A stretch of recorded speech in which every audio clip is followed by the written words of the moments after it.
చెప్పండి సార్, ఏంటి ఎలా వచ్చారు? అదేనండి, మా అమ్మాయి వేద ఫీజు కట్టలేదు. దాంతో హాల్ టికెట్ ఇవ్వలేదు. మరి ఫీజు కట్టకపోతే హాల్ టికెట్ ఇవ్వరు కదా సార్? అందుకేనండి ఇప్పుడు ఫీజు కట్టాలని వచ్చాం. సారీ అండి, టైం అయిపోయిందిగా. అలా కాదండి. యావండి, ప్రతిదానికి ఒక టైము ప్రొసీజర్ ఉంటుంది. అయినా కాలేజ్ ఫీజు ఈ టైంలోపు కట్టాలని టైం ఇచ్చాం కదా. ఇచ్చారు, కానీ ఒక చిన్న మిస్టేక్ వల్ల. మిస్టేకా? మీదా నాదా? మాదేనండి. అందుకే జరిగిన దానికి సారీ చెప్తున్నాను. ఫీజు కట్టించుకుని హాల్ టికెట్ ఇస్తే మా అమ్మాయి ఎగ్జామ్స్ రాస్తుంది. లేదు సార్, ఏమనుకోవద్దు. ఇప్పుడు ఫీజు కట్టించుకోవడం కుదరదు, హాల్ టికెట్ ఇవ్వడమూ కుదరదు. ఎగ్జామ్ రాయకపోతే మా అమ్మాయి లైఫ్ స్పాయిల్ అవుతుందండి. అయితే నాకేంటి సార్? మాకేంటా? ఒక స్టూడెంట్ లైఫ్ పాడైపోతుంది అని చెప్తుంటే బాధ్యత గల స్థానంలో కూర్చుని మీరలా మాట్లాడడం ఏం బాగోలేదు. బాధ్యతలు మాకేనా, మీకుండవా? పేరెంట్స్ అంటున్నారు, టైంకి ఫీజు కట్టాలని మీకు తెలియదా? మీరు బాధ్యతలు మర్చిపోయి నన్నంటారే? సార్, బాధ్యత ఉంది కాబట్టే వచ్చాం. పొరపాటు మా వల్ల జరిగింది కాబట్టే ఆయన మీకు సారీ చెప్తున్నారు. సారీ చెప్తే సరిపోతుందా? మాకంటూ కొన్ని రూల్స్ ఉంటాయి, దాన్ని మీకోసం మార్చలేం కదా. మీరు బయలుదేరచండి. అది కాదండి. మీరాగండి. ఫీజు కట్టించుకుని మా అమ్మాయికి హాల్ టికెట్ ఇస్తారా ఇవ్వరా? ఏంటి బెదిరిస్తున్నారా? పొరపాటు జరిగింది కాబట్టే అభ్యర్థించాం, వినట్లేదు కాబట్టే ప్రశ్నిస్తున్నాం. మీరు ప్రశ్నిస్తే నేను సమాధానం చెప్పాలా? చెప్పి తీరాలి. అన్నపూర్ణను. మీరేం కంగారు పడకండి. పిల్లల జీవితాలు నాశనం అవుతున్నాయంటే నాకేంటని మాట్లాడుతున్నారు? ఈ మనిషికి మంచిగా చెప్తే అర్థమవుదు. ఏం చేస్తారండి? మీరేం చెయ్యక్కర్లా.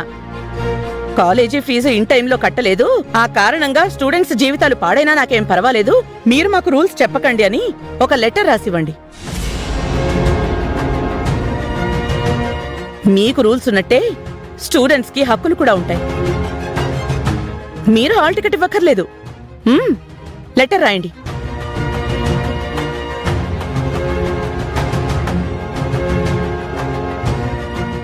ఏంటి ఆలోచిస్తున్నారు?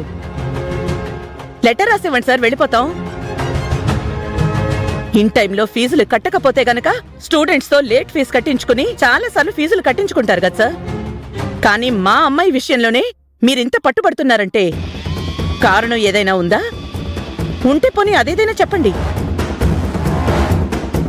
మీ కాలేజీలో వేదాన ఒక అమ్మాయి చదువుకుంటుంది కదా, ఆ ల్యాండ్ నీకు ఇప్పించేద్దాం అనుకుంటున్నాను. మంచి కాలేజీ, ఇలాంటి కాలేజీలో చదివిస్తే మా పిల్లల జీవితాలు బాగుంటాయని పిల్లల్ని మీ దగ్గర జాయిన్ చేశాం. కానీ మీరు కారణాలేంటో తెలీదు, రూల్స్ అంటున్నారు. పిల్లల జీవితాలు నాశనం అయిపోయినా పర్వాలేదు అంటున్నారు.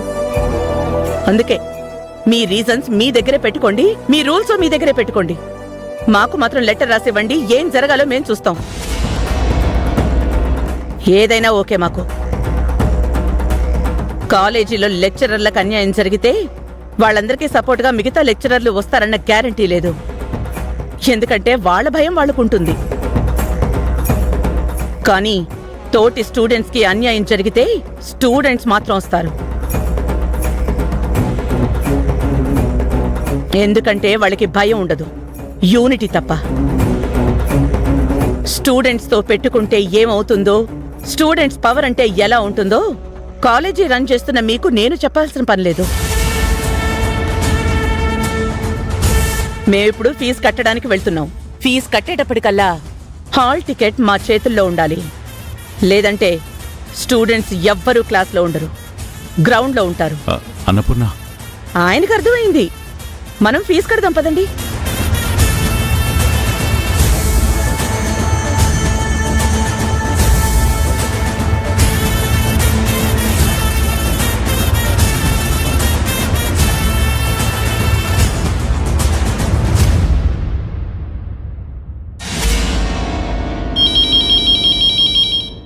మీ కరెస్పాండెంటే వేదకి హాల్ టికెట్ ఇమ్మని.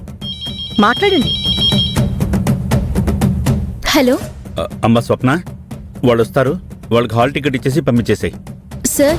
నేను చెప్పినా నీకు అర్థం కాదమ్మా. నేను చెప్పింది నువ్వు చెయ్యి. అవునా సార్? సరే సార్, ఇప్పుడు ఇస్తాను సార్.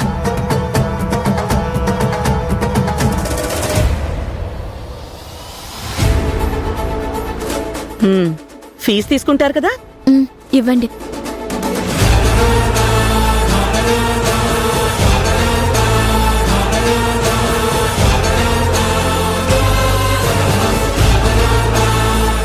ఇదిగోండి మేడం, హాల్ టికెట్.